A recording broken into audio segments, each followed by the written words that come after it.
Good evening. Yay, welcome. We are so thrilled to have all of you here tonight. Just a couple announcements before we start. First of all, if you have your phone on you, please just make sure that it is on vibrate or silent so we don't interrupt the panelists. Jenny and my name is Suzanne, this is Jenny, and we co-founded an arts initiative here at the club. And every time we do arts programming, we like to think about this place's history and this place as both a connection to Los Angeles and a place where art and athletics intersect. So when Amani, who is a member as well, who is moderating the panel tonight, when she came to us and said, I am a dancer, and I think dance really fits right in the middle of those two categories, we couldn't agree more. So that was the genesis of this evening. And we hope that this is just the beginning, and we trust that it is. So do keep your eyes out, members and guests. Please poke the members to ensure that you are being included in these events moving forward. And without further ado, one ado at the end. please. We're going to do a question and answer. So as the panel is talking, please think of some thoughts that you would like to pose questions. And that will be at the end, so hold your questions for the end of the panel. Guys, welcome. Come join us. Come on out.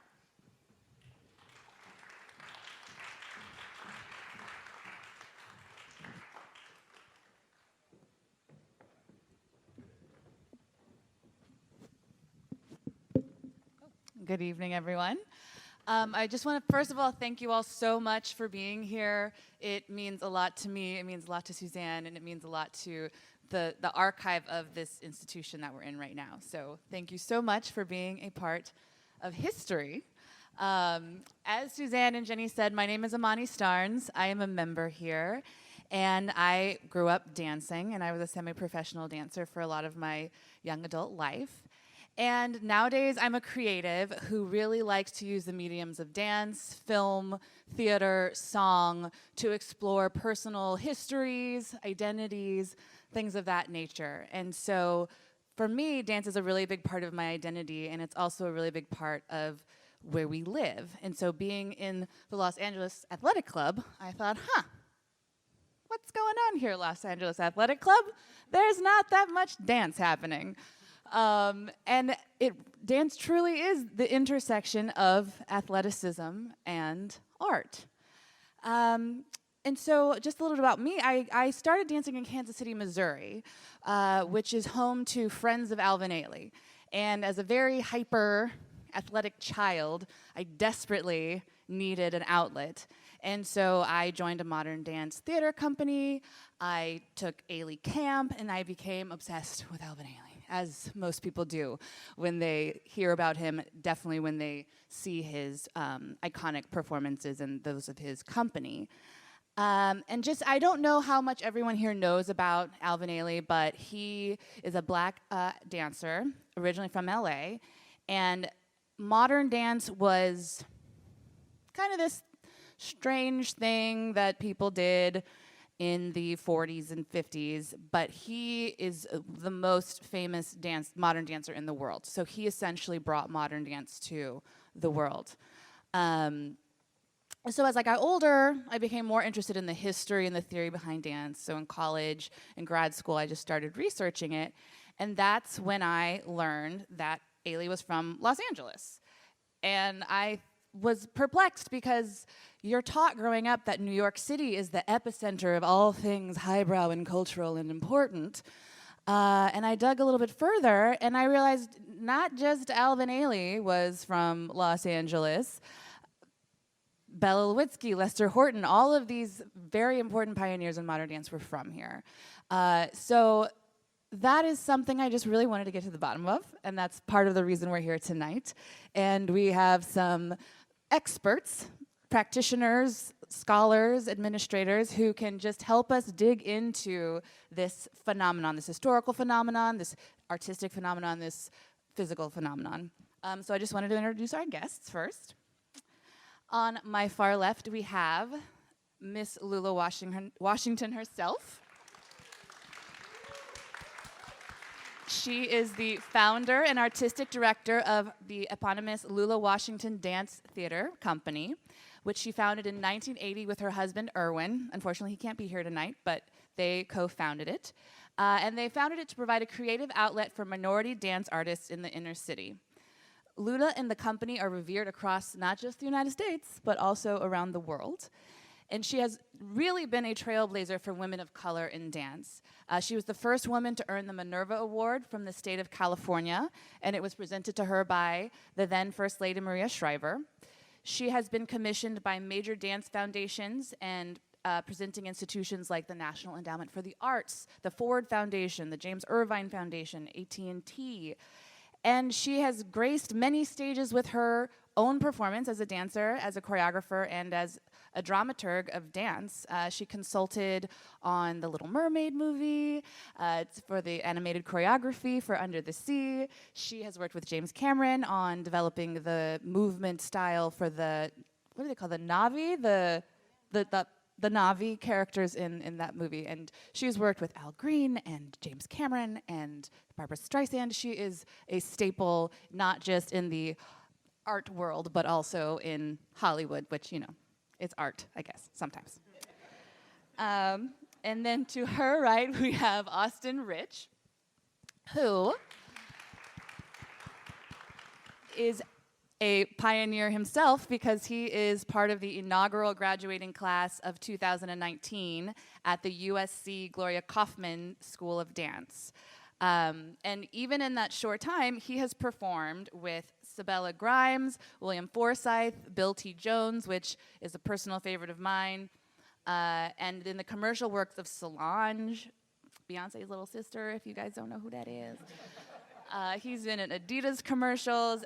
He's performed for Serpent with Feet, which is a bomb artist that I really like a lot too. And he's already been reviewed by the New York Times. And a lot of his work deals with the relationship between dance and athletics and masculinity. To his right, we have another USC Gloria Kaufman Dance School big shot,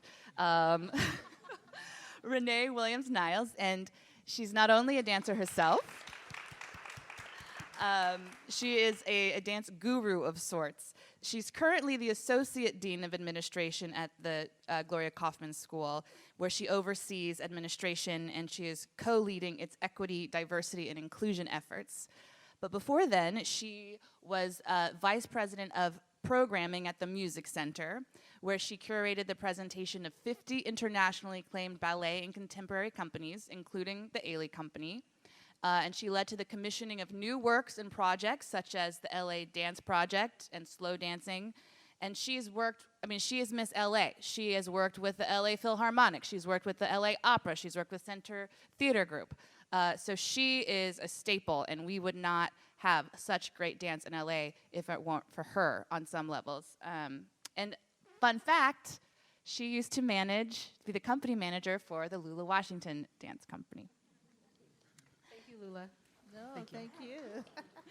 And last but certainly not least, to my left, we have the living legend, Don Martin.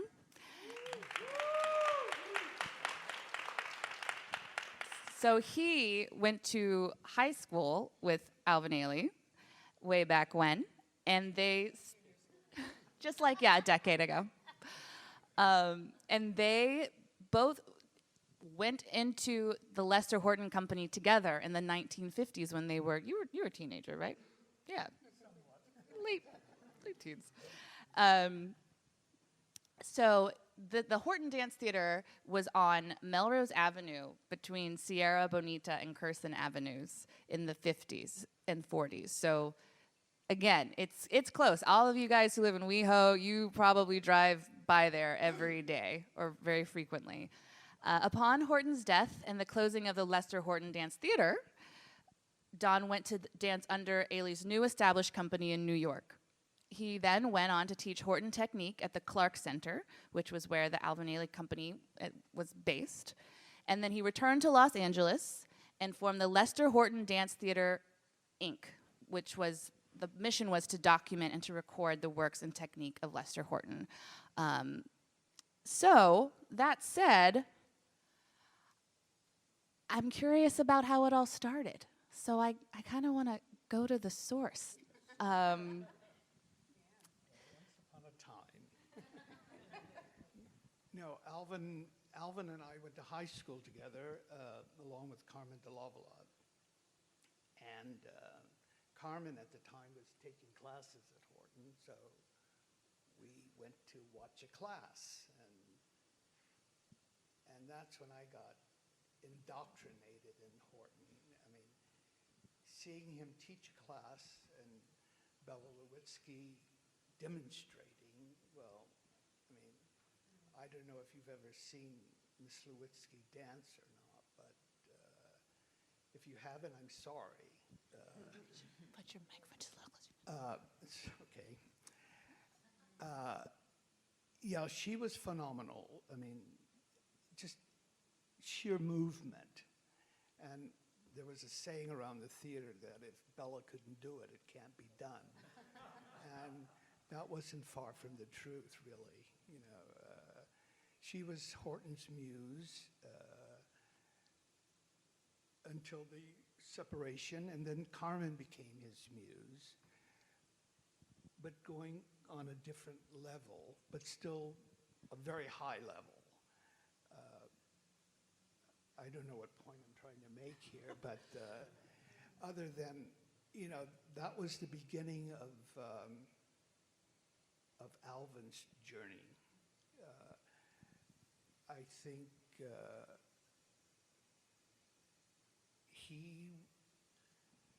he was so taken, like I was, by Horton's and Horton's method. So he did it. Well, could you just, because I don't think a lot of people know who Lester Horton is, could you just explain a little bit about the company and the technique? And Tall order. Lester was a young man who came out from Indiana to Southern California. I think in the 27, something like that.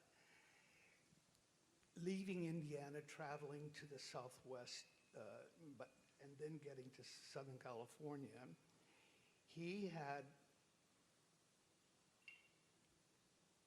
embellished this knowledge of American Indian. He knew the American Indian folklore just by his sheer genius, you know, observing, studying, you know, just amassing all of that knowledge in him. He started a theater in the Little Hills of the Verdugo,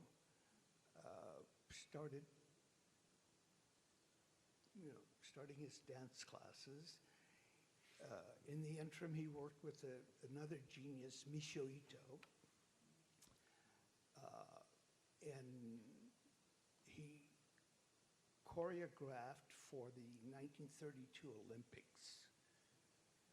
And then from the history of it, it's like in 1937, Horton was the second man to choreograph Le Sacre, the Printemps, Balanchine being the first in New York, using Martha Graham as the chosen one, while Lester did it in 37 at the Hollywood Bowl with Bella as the chosen one.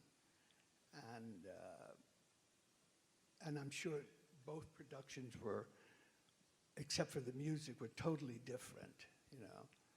But that was Lester's pilgrimage. He was constantly moving, growing, and I might add, just for historical value, that in 37, he had a diverse company, but not for or because of political reasons.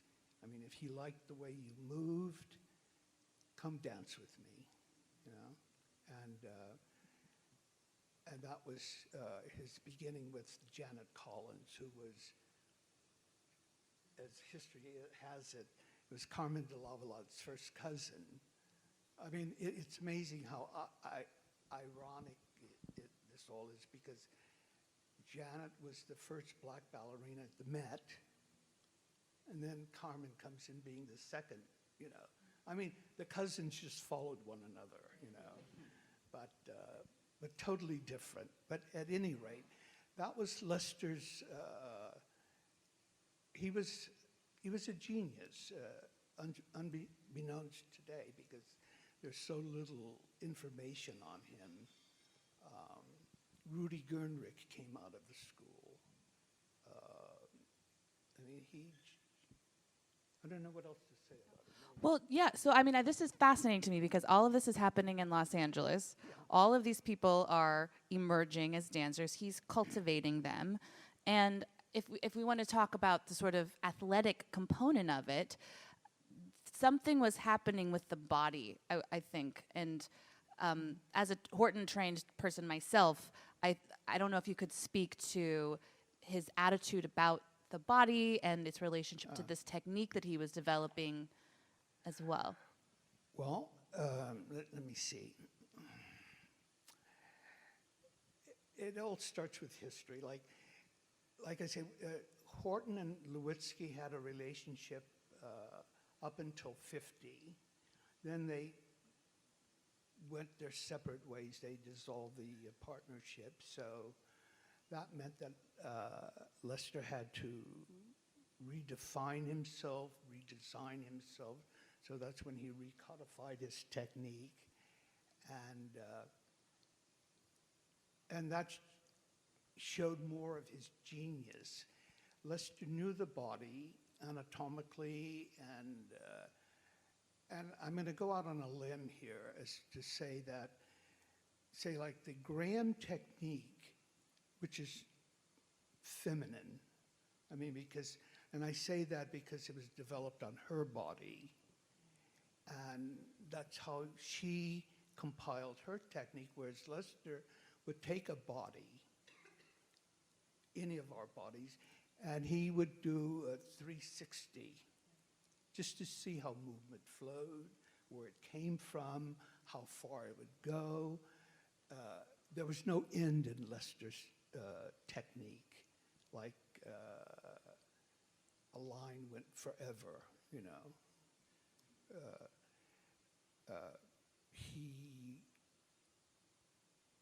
My first experience with that was that when my first class, he had us all laying on the floor. He says, okay, stand up, but without using the hands. I mean, right away he confronted you with a problem. Get up, but don't use your hands, you know, any way you want. So that was my first, conundrum. Yeah, how do I do this? But interestingly enough, he always provoked you. You know, he never made it easy for you. He even made you think of it as a thought process. Like at the theater, there were no mirrors. So consequently, you had to work from the inside out. You know, you had to, he says, why do you have to use a mirror to see if your toes are pointed? Feel them. Feel that it's pointed. Like how high you can get your leg up. You don't need a mirror to tell you how high you can get your leg up, you know? I mean, so we had to do all of this by sense, by feeling, and that, in that term, we were discovering the body. You know, like his isolations were all done through sensing them, where, again, not relying on mirrors, because, well, first of all, just, you can't see yourself move. You can only see yourself at a standstill. So in all these ballet classes, or, you know, the pirouettes, the jetés, hello, did you see that? I didn't, you know. But it is comical, but that, in a sense, sort of grooms a dancer to become this sort of, you know, self-admiration thing, you know. We didn't have that at the theater. And so when you were on the stage, you projected, you know. It wasn't a self-adoration kind of, and so, I mean, there were many facets about the technique. just physically, Lester used the body in every imaginable way. Because, okay, let's see how that works. And through the process of elimination, if it didn't work, chalk it out. But if it did work, let's see how far we can go with it. You know, it was a constant challenge, and I think that was part of his creativity. And in his choreographies, which I'm sorry, that's one of the sadnesses about this. Like, history has not recorded him. There are a few. I think you can see Alvin and Carmen de Lavallade doing one of his dedications, which is a beautiful dance. But that's my plight. Hopefully, if the gods are good, I will be able to document and record, you know, if it's to be. And I think that's fascinating, just because when you see the video, you see the storytelling element, and you also see this physical push, or pushing the body to its not extremes, but an internal engine, instigating all of the movement to tell a human story that is interpersonal. It has a relationship with the audience. The dancers have a relationship with one another, and I think Ailey carried that with him, right? So I wanted to throw it over to Lula, because you, the story of that is Lula, from what I've heard on the streets of LA, was that. What was that story? Well, that you were inspired to be a dancer because you saw an Ailey performance. That is the truth. That's the true story. All right, and so because you're also from Los Angeles, right? Well, actually, No? you know, from. I was actually born in Arkansas. I came here when I was 5 years old. And I've been here ever since. So I claim LA as my home, basically. But yes, my dancing connection with Mr. Ailey had to do with me not knowing anything about Mr. Ailey, having to do with me not caring anything about anything, having to do with me being in high school in the 12th grade and, you know, bored to death, didn't want to do volleyball and track and field and all that stuff, and happened to have a teacher that said, oh, they started a new program at the high school, and it's a dance program. And I was like, oh, that sounds like something different. But actually, fortunately and unfortunately, the fortunate part of it was the teacher made us do 100 sit-ups and push-ups every day. That was really good, because this comes in later.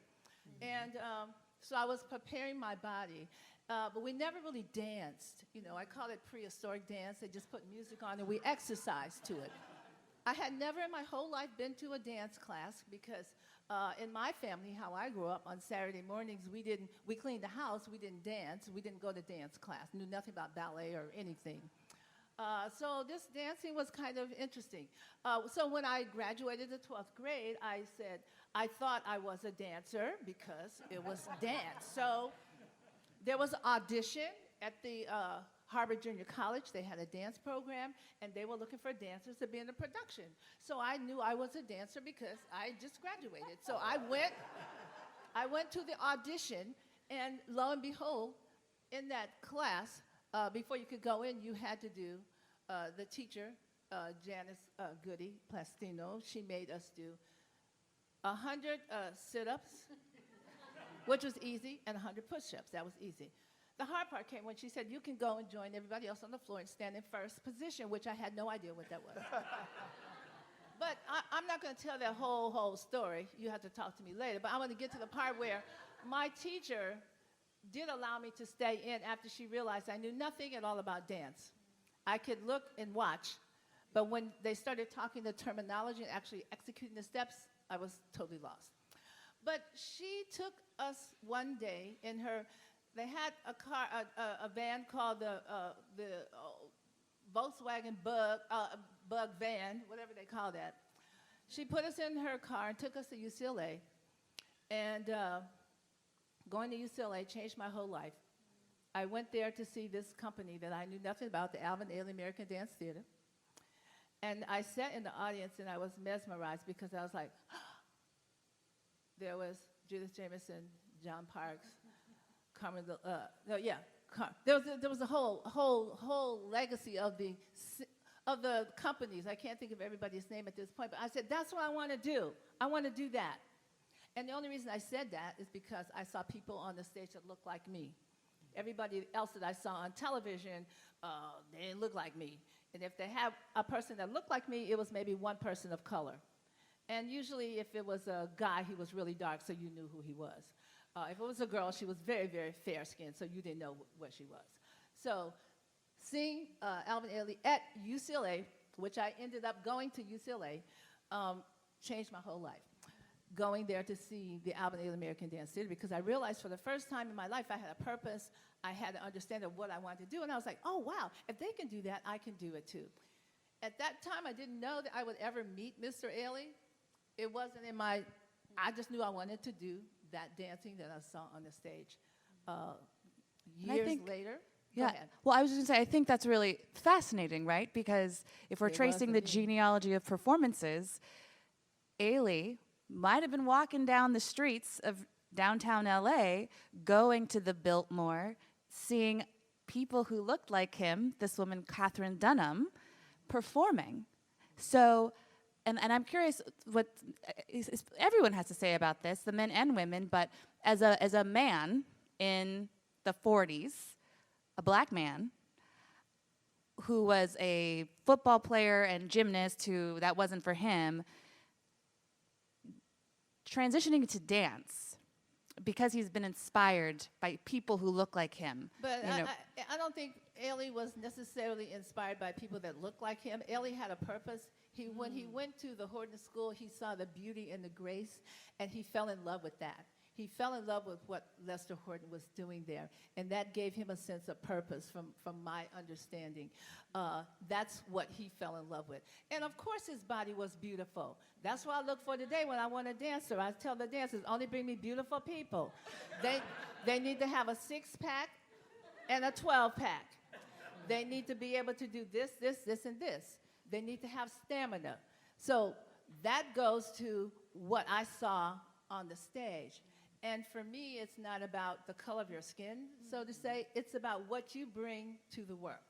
And I think for Mr. Ailey, a lot of times it was also, and from feeling about what I'm hearing about Lester Horton, it's about what you as an individual brings to that process, to the work. So we weren't so interested, and neither am I, interested in having dancers that just say, okay, what's next? Well, that's like death. You know, you want to have people, you want to have somebody that's going to go on a journey with you. It's a journey. Dance is a journey. The creative process is a journey. So, and I tell stories in my work, which is what I really loved when I saw Revelations. It just, and I would go back all the time, not just Revelations, but I fell in love with all of the work, all of the different choreographers that he put on the stage. All of the work was beautiful. It had meaning. So that's what I look for in choreography. I look for the meaning. I look for the purpose. I look for the beauty and the grace of it and the humanity of it. Because to me, Lester Horton started that. Because he had people that were all from different cultural backgrounds. And that's what we as artists look for. We're not saying, I know some people sometimes get mad at me about my dance company. They say, oh, I thought your company was a black company. I said, we are.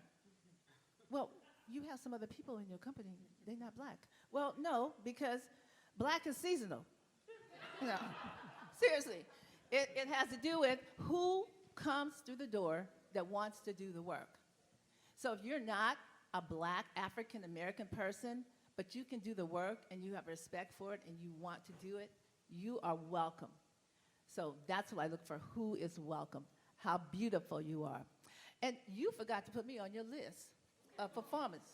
Yeah, because at the time, I think you had a 12-pack. Didn't you have a 12-pack? I had you take off your shirt. Okay. Yeah, he did a dance with me. Yeah, just to get that part of history straight. But anyway. Well, I was going to say, so Austin here is a beautiful young man with handsome. these qualities. He came in, he was like looking good. I said, okay, he got the look. He get into the movement. And it was an opportunity for us to work with a young man from USC, from the dance program. At the time he was recommended, we were looking for a guy to do some work with us, and he came in and he was really, really wonderful. And that's what we look for. We look for those moments of being wonderful, having people come in to be wonderful. And we also look for the moments like tonight, to have him up on the stage here, to see that he's realizing his dream. Because dancers have dreams. My dream was to dance with Alvin Ailey. See, but I never did. But that's okay.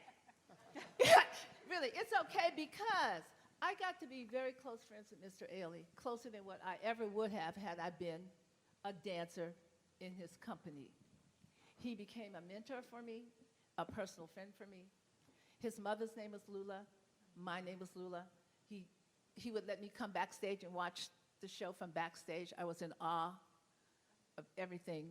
And then he told me one day, Lula, I want you to follow me to the green room. Well, I hadn't been to the green room. I didn't even know what the green room was.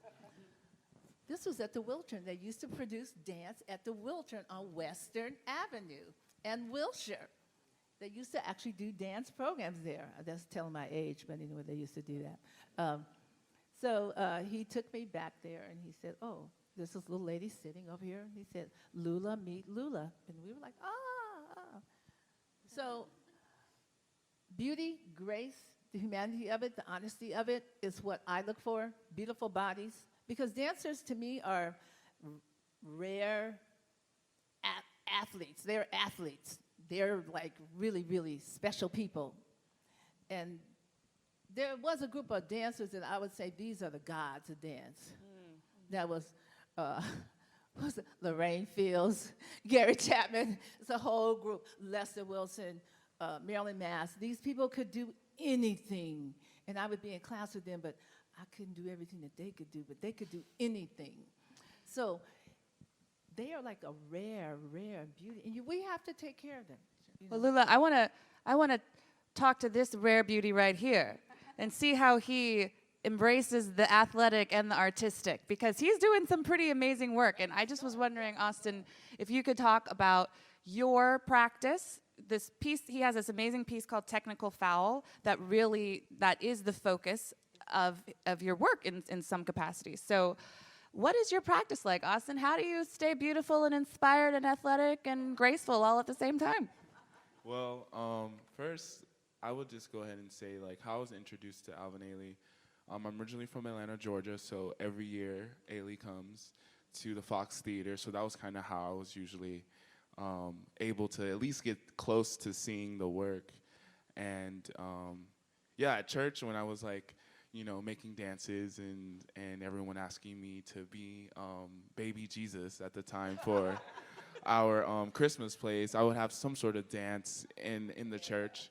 And so everyone was just saying, oh, you need to know about Alvin Ailey. And, at the time I would just go back home and ask my sisters about Ailey and stuff like that to get involved. And at the time, like,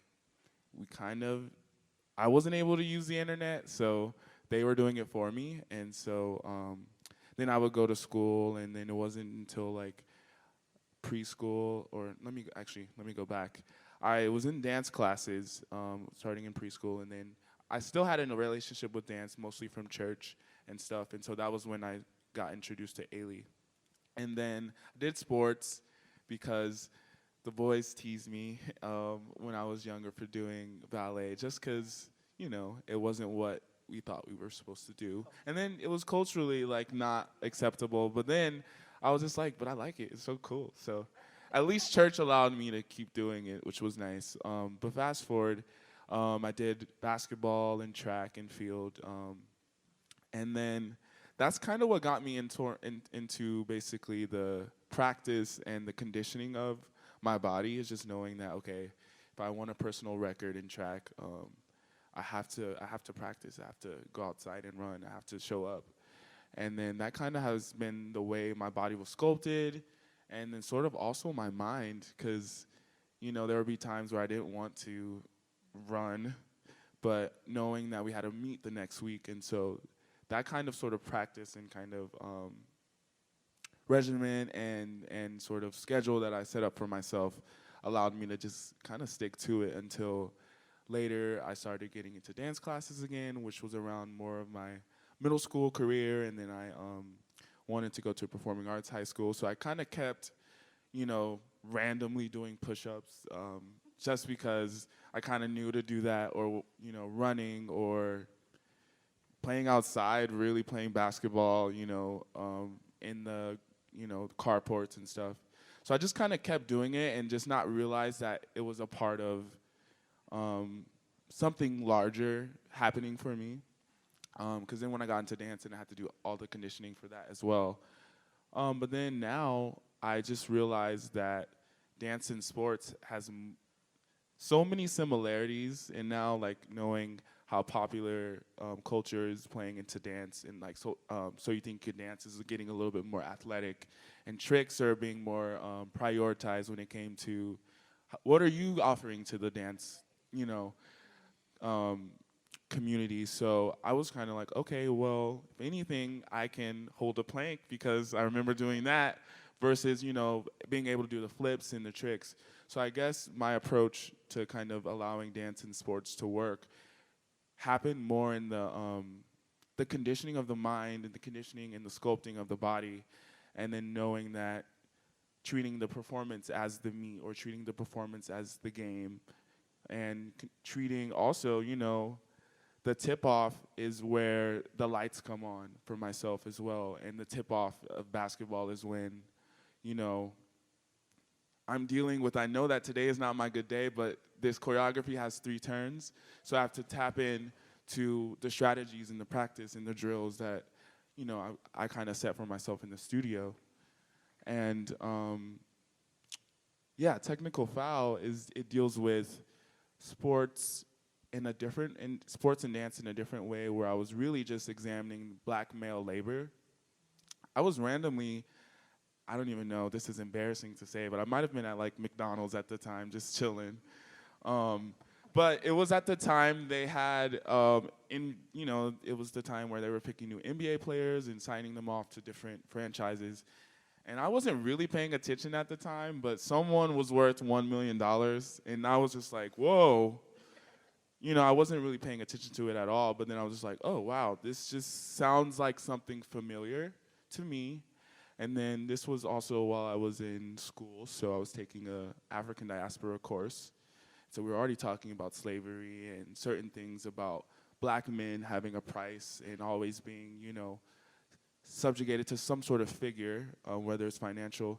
And so I was just like writing these things down, and then really took the time to dissect the NBA as a form of free labor, in a sense, but there sort of being this discussion of value for someone who looks like me.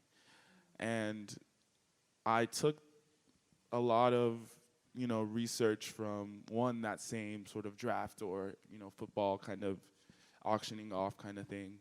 And then I just really meditated on it, and then I tried to go back to my basketball roots at the time, knowing that I didn't make every team, so how that made me feel. And then at that time, I was actually going back to dance to sort of heal from it. So it was just interesting to see how things started to feed back to me, and me thinking that those 3 or 4 years I had in sports would never come back or even show up in my choreography and dance. I just kind of had to numb myself and just say, okay, wait, I don't think I've dealt with that junior varsity team that didn't accept me in the basketball team. So how can I just heal and make it a little bit more triumphant? And so I worked on the piece Technical Foul at Human Resources in Chinatown, and it's a durational work. So all I had was a basketball, and I had a roll of red duct tape, and I had these bleachers set up, and everyone watched me roll a ball around and really exhaust myself. The first 10 minutes of the hour-long work, I'm already sweating. So knowing that in dance, black men are already, there's a gaze already that is already, already set in stone. So if I just make myself vulnerable, tired, make myself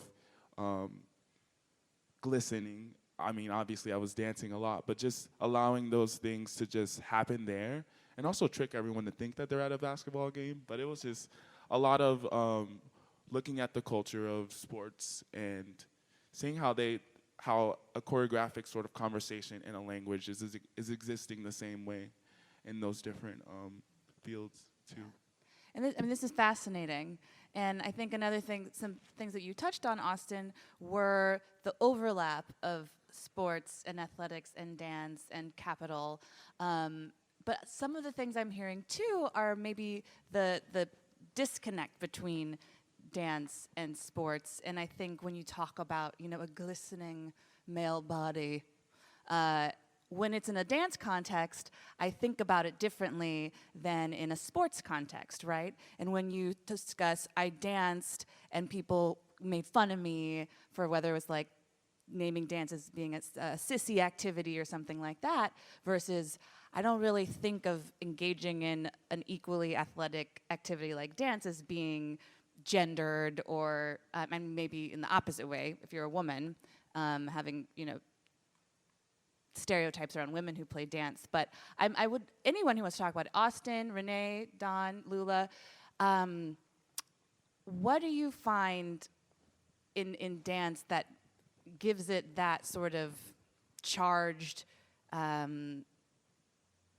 element in terms of sexuality and how we present ourselves? I just want to know your thoughts on that, as it applies to men and women, too. Well, How does it factor into your work, I guess, is the question I'm trying to how does it ask. factor into my work?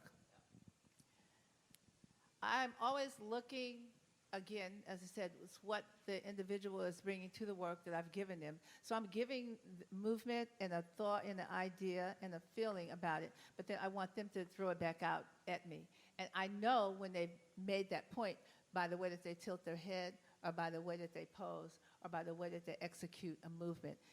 It actually becomes a feeling a gut feeling that you'll get from watching that person do the work, and you're like, yeah, that's it. Keep it. That's what I want. So we do a lot of playing around with the movement. I might have started with one idea and one way of the movement happening, and then I will allow the dancers to play around with it. And then I see something that I didn't naturally intend to happen, but it was either something that gave off a feeling of being very sensual, or something that gave off a feeling that it was really deep, or something that gave a feeling that, oh, this is powerful. But it all has to do with how it's giving back. So you can give a sentence and you can say this is a sentence, but how you give me back the sentence is how it's going to work for me.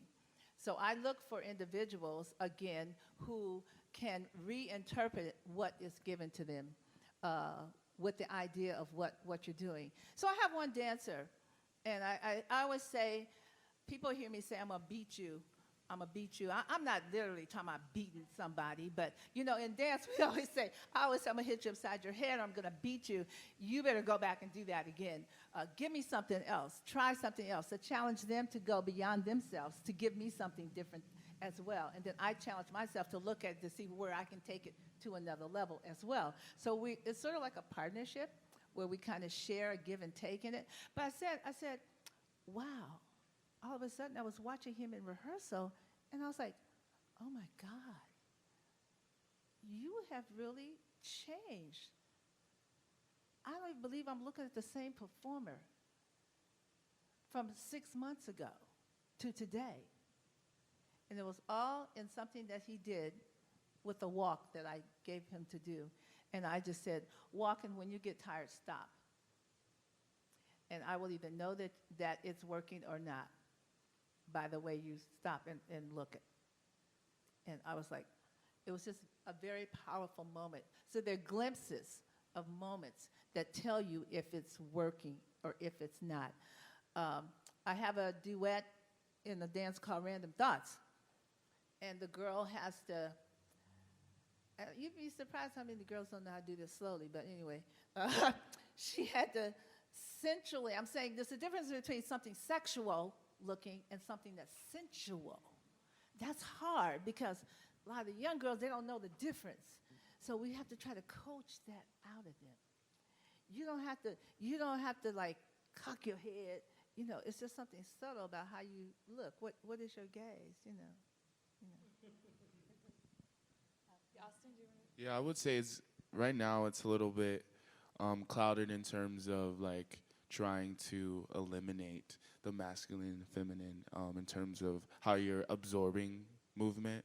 Now, I just think I know growing up and learning, I'm still learning obviously too, but working in jazz a lot in my high school, it was always, when we were learning just a simple jazz walk, it was always, no, you do it the more masculine way. But knowing that I was the only male in my family, so I had 2 older sisters and my mom, so that was already like around the sort of feminine energy and how powerful that worked in the way that I am able to interpret and live in my own masculine presenting self. So I think what was hard for me is knowing what was comfortable, and that might have been the more feminine approach. But then knowing that there might have been the sort of absence of the masculine approach, but, you know, figuring it out. So in terms of the outer appearance of absorbing dance, or whether it's like learning the combination or just seeing it on stage, I always was just like, well, I also know my sister can do it because she's been in dance, and knowing that there's other examples that I was around that were more feminine presenting.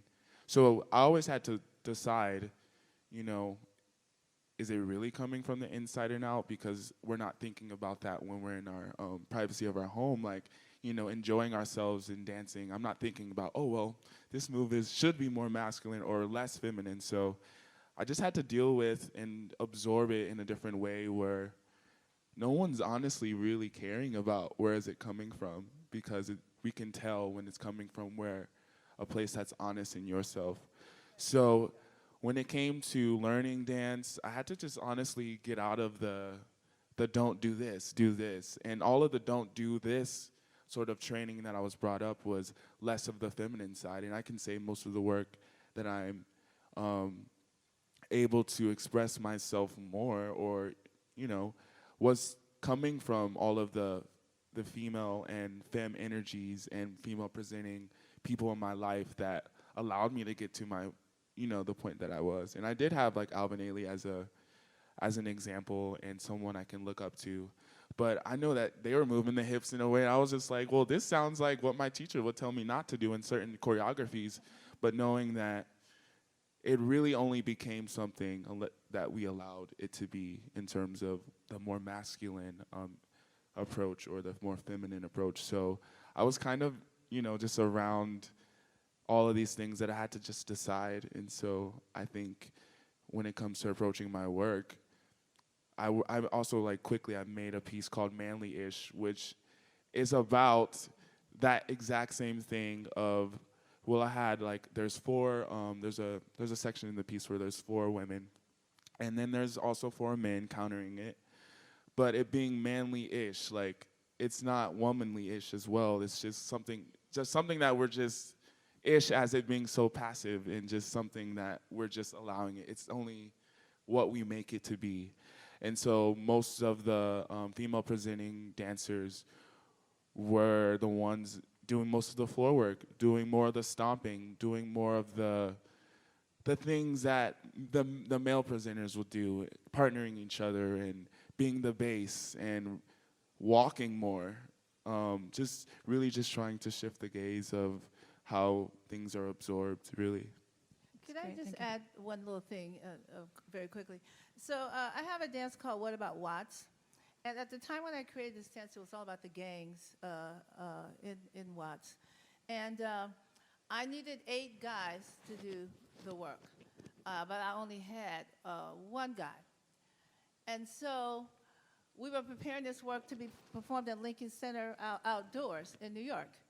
And so this is how I know how the performer interprets the work and gives it back if it works. So we rehearsed the piece, and I talked to the girls, we studied movement, We studied how guys stand. We studied attitudes. We studied all these different kind of things. And then I allowed them to think about all of that. And then as they were moving, to show me what they had and how it works. So the bottom line is, when we went to New York to do this work, people came running up to me backstage, and they were saying, those guys were amazing. They were phenomenal. And I was like, well, you enjoyed the piece? Yes, that was just amazing. I've never seen anybody look so rough and tough before. I didn't understand. I said, I'm glad you enjoyed it, but these are all women. They were all women. Amazing. They were all women. And what makes the difference is their interpretation of it, how they made it true for them. And each one of their interpretations was very different. That's amazing. It just, Yeah. I mean, it really speaks to the transcendent nature of dance and the tool that it gives us to embody all kinds of roles, identities, and things of that nature. So, and if you throw some athleticism on there, whew, you can do or be anybody on that dance stage. And so we don't have a whole lot of time left, so I really want to get to Renee because she has some amazing insights about dance in Los Angeles. And so I guess my first question for you, Renee, is how do you take Los Angeles into account, both historic Los Angeles and current Los Angeles, when you're doing programming or curating pieces? And that's quite a bit. You know, one of the things that I feel a responsibility to talk about is the depth of dance history. Dawn certainly represents that. Lula, a lot of the names that you've been hearing, Bella Lewitsky, from a concert, modern dance perspective, so much of that in LA was actually the beginning of the 20th century. So there's huge legacy that so many people aren't fully aware of. They're getting there though, right? Especially an evening like this, so thank you to you and the Athletic Club for hosting this. Thank you. So at the Music Center, I was working for an institution. When I first got there, we celebrated our 40th anniversary. By the time I left, we had turned 50. And the Music Center is the Performing Arts Center of Los Angeles County. It just so happens before that, I ran the county's grants program for the Arts Commission, funding at the time over 300 arts organizations across the entire county. So that notion of what it meant to serve a people, a community that is 10 million, 12 million individuals across all of Los Angeles County was very much a part of that work at the Music Center. So ethnic, cultural diversity, international, global, we still are one of the most global communities in this entire country. Someone from Houston recently told me that Houston supposedly is there, but they're not. They're close, they're close. I think it only takes 10 more people and then we'll be back on top when it comes to cultural diversity. So a couple of things that I was able to do. One project called Slow Dancing involved 30 plus individual artists from across the globe, and not just contemporary and not just ballet. And certainly at the Music Center, because of some of the work that I brought, was very ballaic. And that, even that, I like to think that I had an intention, which is the Music Center was part of an ecology here in Los Angeles. And so what I tried to look at is what made sense for the Music Center. What was that role and that responsibility that the Music Center could play, especially that notion of our rich American, international heritage and the work that needs to be here and be seen. And Slow Dancing was also a video installation of individual artists dancing in extremely slow motion. I'm not going to enact it for you right now, because that would take way too long. But it was also technology. But to be able to show and reflect the diversity of Los Angeles on the plaza at the Music Center with about 20,000 people total seeing this work. Something else that I also wanted to do, the Music Center turning 50, so here you have this legacy. You also have the realities of a history where the Music Center in a lot of ways was seen as elitist and not very inclusive, but also an architectural icon. I was an architect major for a year, so architecture is important to me. But I also wanted to represent the dichotomy of the past and the future. So there is a project or a program that I started called Moves After Dark. It was no coincidence that in that first year I curated 4 female or women-led companies. That is the history of Los Angeles. Obviously, we have incredible human beings that have been part of the dance history, but time and time again, decade after decade, it's at our core. There's just something about women and leading and taking charge and taking big risks here in Los Angeles. And Dorothy Chandler was also one of those pioneering women.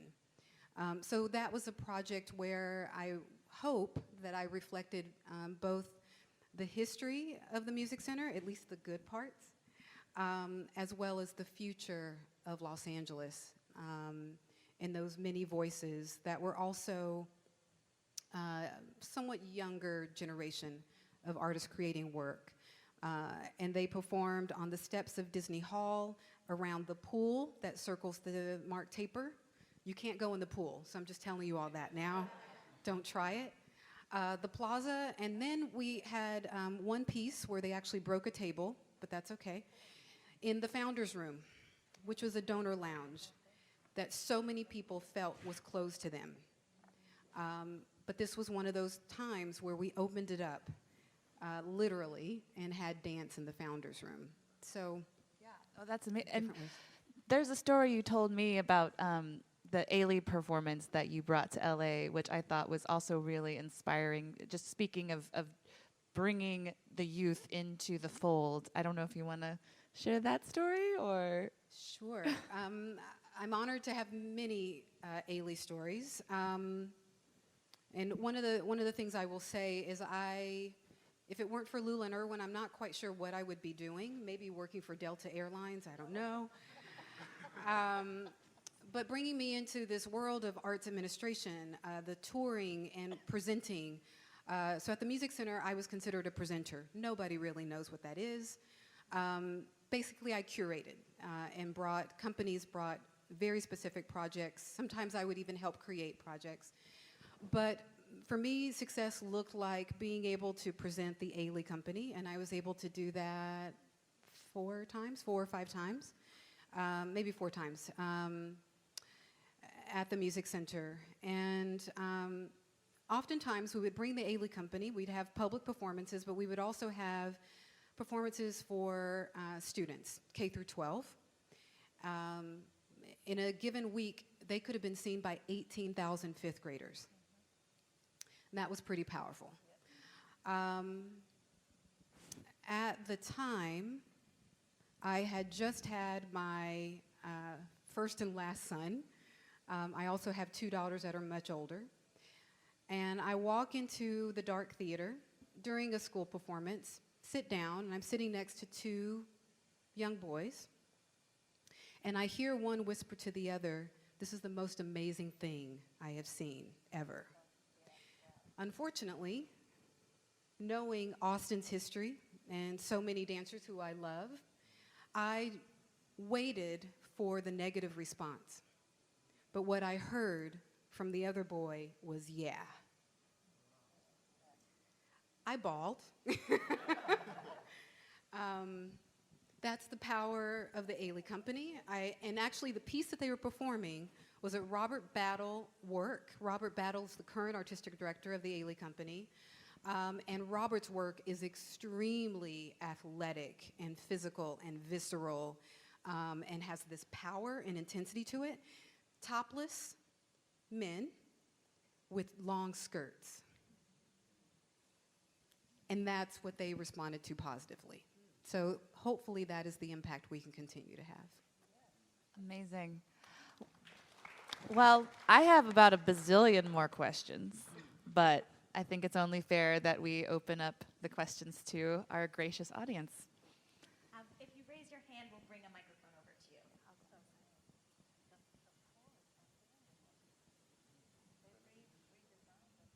Thank you all.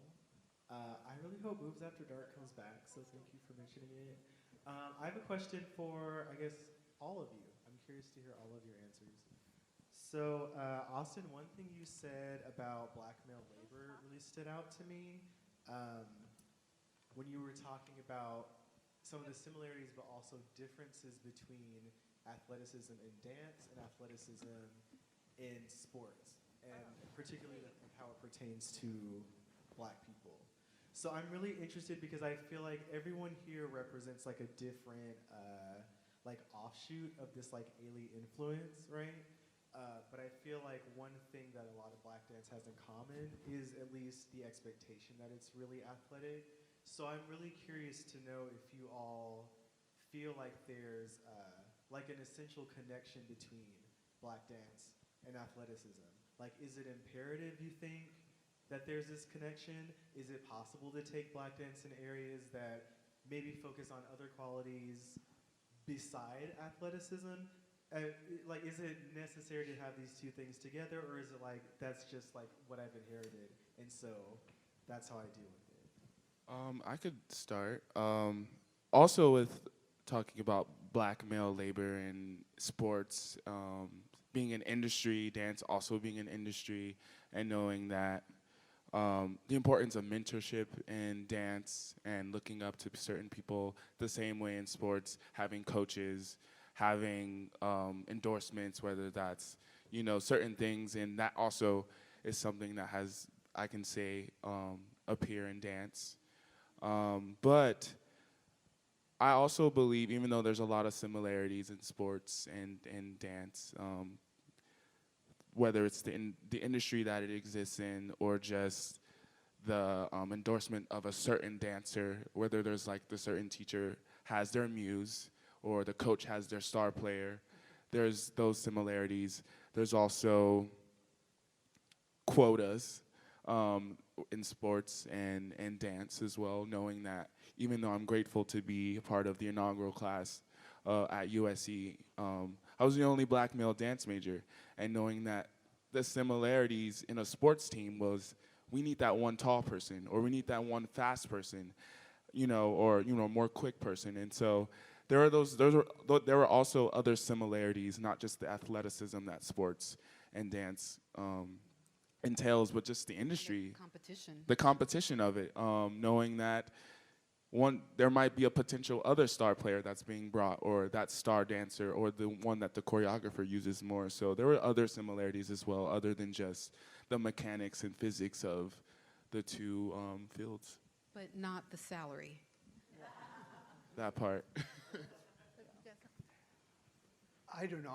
I have a different take on this. I think culturally, we as a country, we have this great need to identify color. Why? I don't know. Oh, I do know, but I don't want to know. I mean, I think we just perpetuate it and nurture it, and it's when the Ailey company had their 35th anniversary, I think it was, they showed a video before curtain, and it was Alvin being very kind of Othello-ish, and this is, my name is Alvin Ailey. I'm a black choreographer. Hello, Alvin. When was the last time you looked in the mirror? Did you have to assure yourself that you're black? I mean, why? I mean, even today, like in our voting, well, we've got to go after the black vote. We've got to go after the Mexican vote. Well, then why don't we just color the ballots? Black, brown, whatever color. And of course, American, white. Does that sound, I mean, this this is what our culture is all about, and thank God for Horton.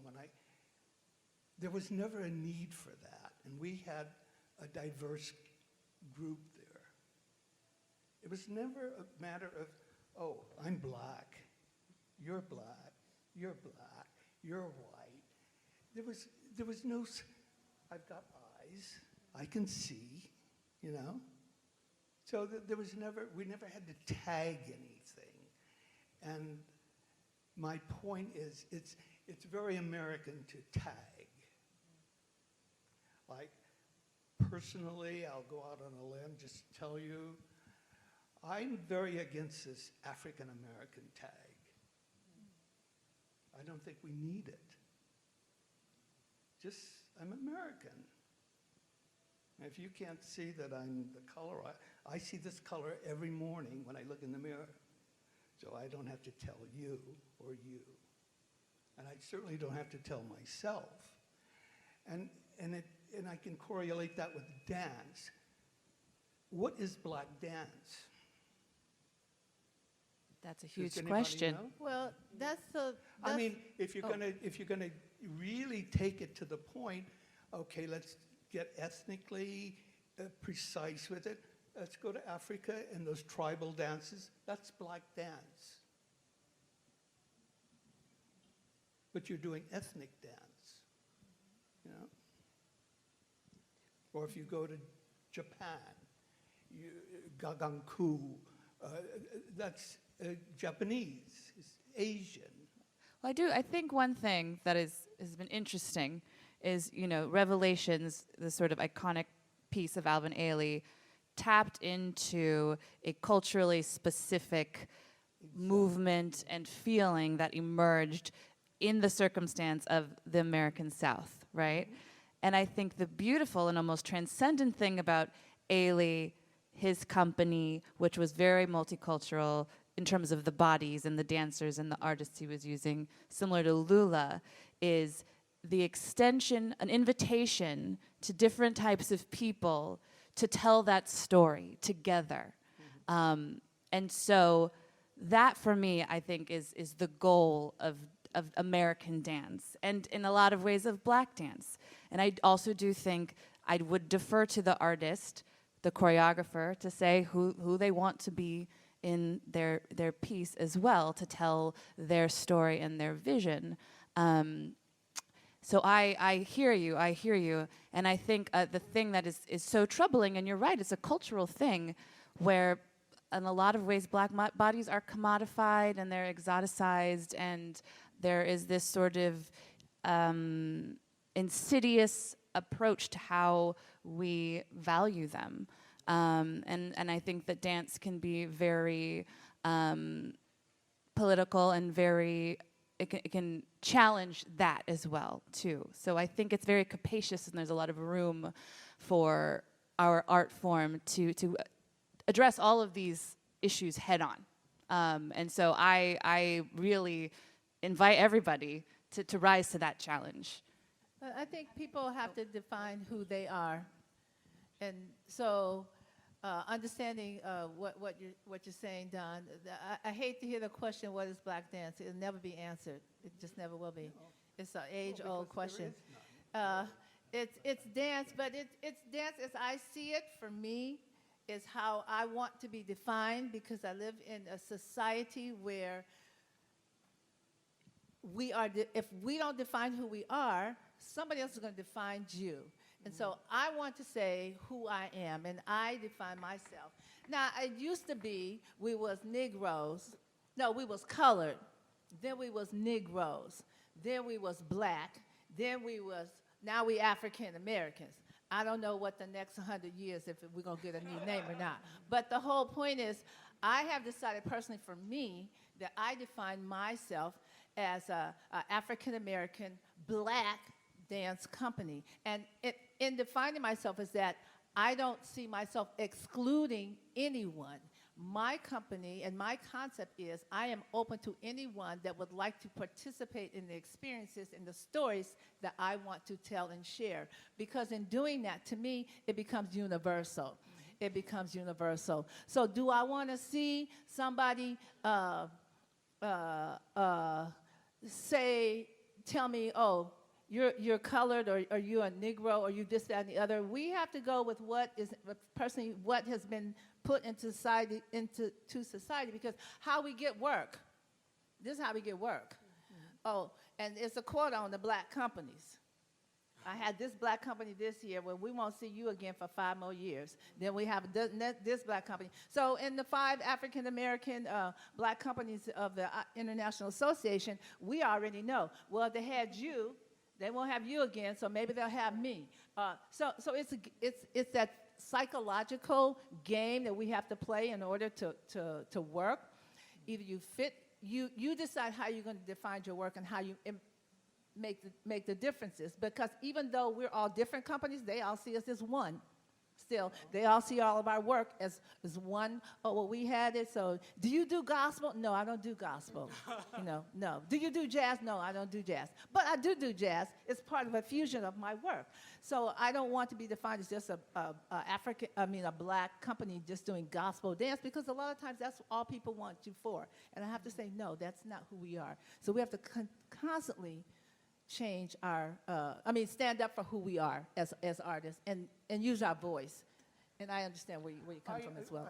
This is a big question. Let's talk after the show. Andrew, yes. So this is for Don and Lua as well. Since dance has become so major over the past 10 years, how do you think Ailey would react to the amalgamation of hip-hop, ballet, jazz? One of my favorite choreographers is Sandra Chavez, and she blends all of that with tap. How do you think he would view dance today and like his legacy today? Well, dance is an art form, and it evolves, and it grows. I mean, I can take you back, say like in the Horton technique, we have their isolation movements that breakdancing was done then, and he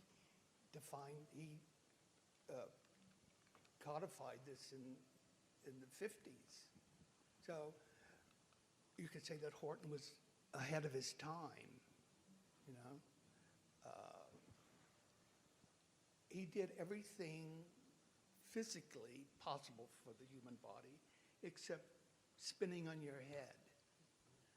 To me, that's the only thing that's dangerous in what they're doing in dance today. I mean, God forbid, one false move and your neck is gone.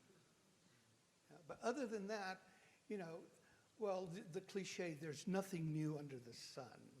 So what I know about Horton technique is that he amassed all of this information from various entities, like a lot of yoga, a lot of ethnicities from all over the world. He just took it and, in his creative powers, used that movement to do a movement that he wanted, but using like the hip vocabulary. I mean, he could do anything with his hips, and often male or female. It's an internal thing. It's not a superficial thing. It's like in your head. If you're, well, my sister does it this way. That's the way she did it. You could do the same movement, but the way you do it. And that's the beauty of dance. But I hope I'm answering your question about. But dance has evolved well, like Alex and I had a conversation coming here tonight. We're moving into, again, evolving. Art is going into a direction that, for me personally, because we're losing that organic thing, that humanness about art. I mean, we're not touching one another. We're not seeing one another. We're not hearing one another, because technically it's right here on a little screen, or this. Art has to speak to you. It has to touch you. You know? That's a hand clap. Okay, this is amazing. just I wanna have to add make on sure. really Okay. quick, just let me say, I think Mr. Ailey would love it.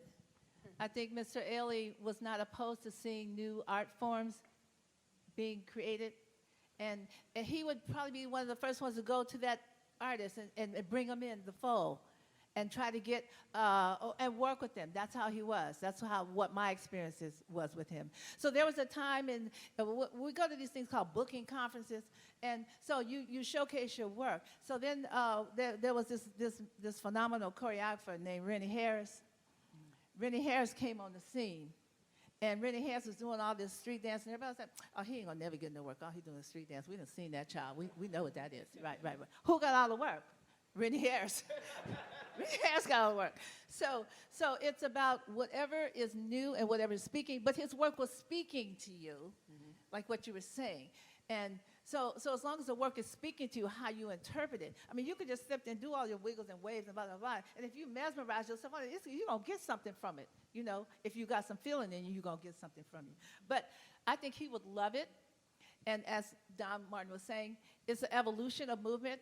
And we're going to be getting back to the roots of all movement. For me, all the movement came from the continent of Africa anyway, and all different people doing is putting some music to it, or no music to it, or they may be doing it in silence. But when you actually look at the movements and where they came from, you're going to see the essence of Africa in it. Well, that's just my humble opinion. Okay. So we only have time for 2 more questions, unfortunately. I saw Jenny, who has the microphone. Okay, I do. Dance is athletic in what it is, but what is something, I guess, athletic in dance that you, in your choreography or in your dance, that you like to stay away from, if that makes sense? I don't stay away from nothing. I mean, in my dance, I mean, I will try any. I have dancers that like to take journeys. So I will go in. I'll be driving my car, and I'll say, "Oh, I wonder what this would look like. Let me see, triple pirouette, fouette. Then do 2 cartwheels, and then beat on the way down out of your cartwheel, and then roll around on the floor and get up and yell. And let me see what that sound. Let me see that."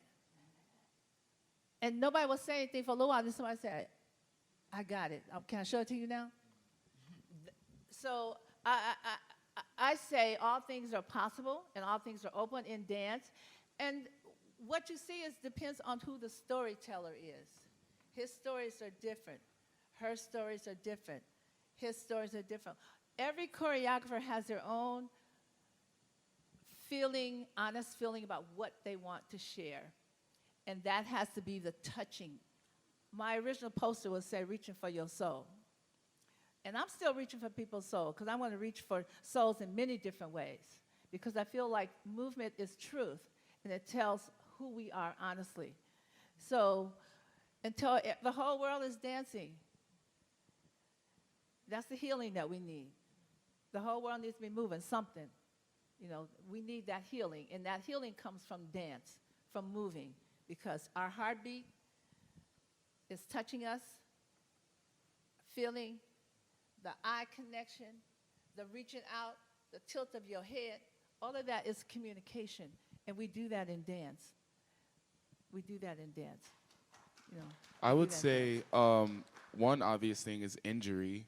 I would not like to see that in my work or in dance. Funny thing enough, in technical foul, there's like 4 minutes of me going through the choreography of an injured player, where I used to open seats from the audience, and I just used them as crutches for about 5 minutes, just seeing my body break down, seeing my mind break down. But that would be the answer to that. Injury is the one thing that I wouldn't want to see in those both. well, I wouldn't want to see that dancers get injured either.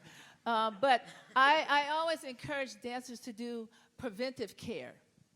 And that's something that dancers don't always think about. I mean, I have a dancer now where we're giving her, making her, you have to force dancers sometimes not to do anything because their whole goal is to do it. And you've been trained to push through it, just like athletes. Right, but athletes get big doctors and famous doctors to come and deal with them and give them the cortisone shots, and they can be back and do it. Dancers don't have that luxury because we don't make that kind of money. So we have to teach our dancers, and that's what I focus on with my dancers, is teaching you have to stop and rest your leg. Elevate it, put the ice on it. That's what. And if and working, using your technique to help yourself prevent injury to yourself. Because a lot of times you see, well, those of us that know bodies, when we look at it, we could tell, okay, your hip is out of line, your shoulder's out of whack, you're not standing right, but you think that you are. You're doing that pirouette, and you're sitting, and you're lifting your leg, but your hip is crooked. I mean, you know, we know those things. But our challenge is to younger dancers is to get them to understand that you have to stop, you have to rest, you have to take care of yourself, you have to heal, you have to have those type of things available. And Renee had a... Renee. And I'll just quickly mention there's a lot more cross-training that I'm seeing, especially water-based cross-training. Most of the Ailey dancers cross-train in other ways, wherever they are along the gender spectrum. The other thing, this might speak to the question you had, for what it's worth, as someone who curated a dance series, that notion of dance is incredibly broad and fraught in a lot of ways.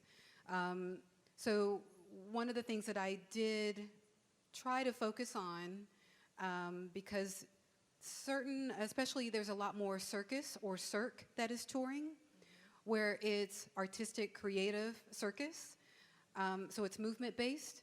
But what I tried to focus on was clear technique training in some particular skill set and a choreographic voice that was distinctive. Because there's a lot of dance and choreographers that are certainly falling into more movement-based. So if that helps, but that was definitely something that I had to think about in my own curatorial practice. Can we do one more question? Do we have time for one more? Who has the microphone? She has the microphone. Hi. So aside from teaching, I feel like dance has a lot to do with, as you were talking earlier, about beauty and the body and the physique. And just like in Hollywood, people want to see young, youthful, performers, and that's what attracts people. But what about for older people? When do you tell yourself, okay, it's time for me to stop auditioning? Or, I feel like there's such an age limit in performance. Maybe I'm wrong, but I don't see a lot of older people still performing. You still perform? Because I want to hear about that. Is it common? I hung it up years ago, my dear. That's a very personal thing. I think a performer really has to sit down and have a talk with self and say, I think, most performers are driven by love of self and, ego. I mean, being out on a stage, that's their place in life. They've worked and trained for years to get there, so I don't ever want to give it up. Well, reality sets in and off, and it's cruel, I know, yeah, it is. It's very sad, but hey, there are no promises, and I didn't promise you a rose garden, No, it's a personal thing. I think when you feel that you're not saying what you want to say, or you're finding it more difficult to say, then you got to think, well, maybe I've said it already,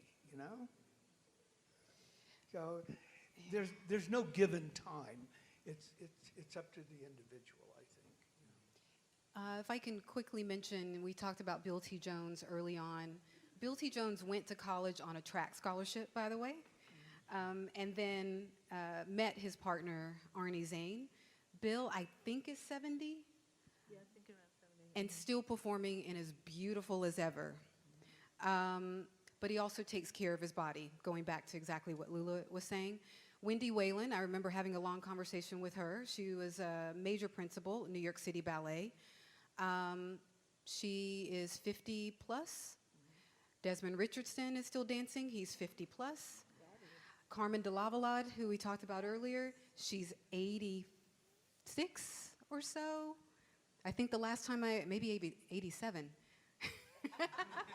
And the last time I saw her on a stage was only a few years ago. She's gorgeous, yeah. Yeah. I mean, a dancer, this is your tool. This is what you work with, your body. So, needless to say, you've got to take care of it. You've got to nurture it. You've got to feed it, put it to sleep, whatever, you know. But don't put it in harm's way, ever. I mean, I tell my class, no. And I teach technique. I don't, you know, just learn your technique. And if you have that under your belt, chances are you're not going to harm yourself. But also, no one can tell you when to stop. As Don was saying, you have to be the one to be honest with yourself. And as far as Hollywood goes, beauty is in the eyes of the beholder. So if you still think you look beautiful and you still want to be out there, you should still be out there if in your heart and soul you feel like you can still do it. It hasn't worked for you as an individual. I did a one-woman show, and I was like, no, I can't do this. And I said, come on, yeah, you can do it. No, I can't do this. Oh, my God, this is horrible. I just don't want to go out. No, you can't do that. So I had to go in the studio and start working on what I could do and what I would feel comfortable with doing and how I can make it work for me. And I challenged myself. I had 5 my dancers. I said, I want each one of you to create me 8 movements that I would incorporate into. And I said, look at me. You know what I can do. Okay, one came with all these legs up here like that. I said, oh, okay, I won't be doing that, but I'll do a low leg and I'll do a turn and I'll do this. So I actually incorporated a lot of what they gave me into this one-woman show. But it was always how I can do it at the age that I am now and how it would be perceived. So I was like really, really scared to go out there and do it. But people keep asking, when are you going to do the one-woman show again? And I'm like, never. I'm not never doing it again. But it just means that I decided for me at that time, I was going to make it happen because I gave my word, and I was trying to back out, and they was like, you can't back out, you can't back out, you have to do it. So I sucked it up, and I put this piece together, and it actually turned out really good because it got to incorporate my true style, the way that I wanted it to be. You use your creative sources. I use creative sources. My grandson played the piano for me. My son-in-law composed a score for me. My daughter was part of the vocals in it. So I had a whole family in it. Mm-hmm. And along with the movements from the 5 dancers on top of what I put in it. So the hardest thing was the memory, trying to remember the choreography. So I said, okay, Lula, it doesn't matter, because don't nobody know it except for you. So I can rearrange it any kind of way I want to rearrange it, as long as I make it honest and real. Well, on that note, it's been real, everybody. Thank you so much for coming. And thank you to our panelists. Thank you to Suzanne and Jenny. Thank you to our wonderful sound man, AV man, and the LAAC. Thank you all.